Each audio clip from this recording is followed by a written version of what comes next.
Hello and welcome to PH Maths. Today's explainer is the interquartile range and box plots.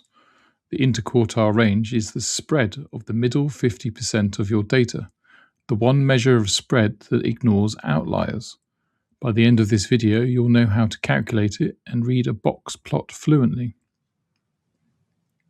Definition: the interquartile range, or IQR, equals Q3 minus Q1.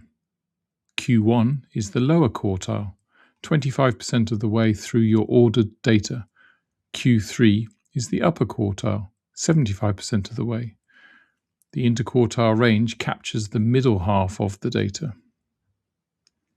Key insight: the interquartile range is less affected by extremes than the range, because it ignores the top and bottom 25%.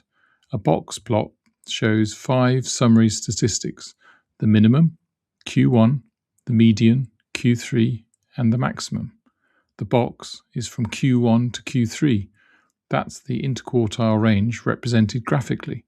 2 short whiskers extend out to the minimum and max.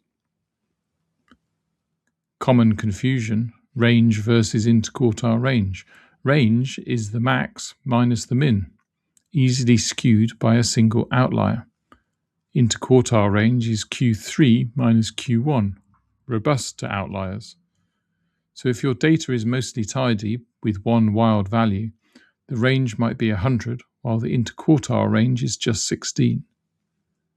Quick example: Q1 equals 12, Q3 equals 28. The interquartile range equals 28 minus 12, which equals 16. Even if there's an outlier at 100, the interquartile range stays at 16.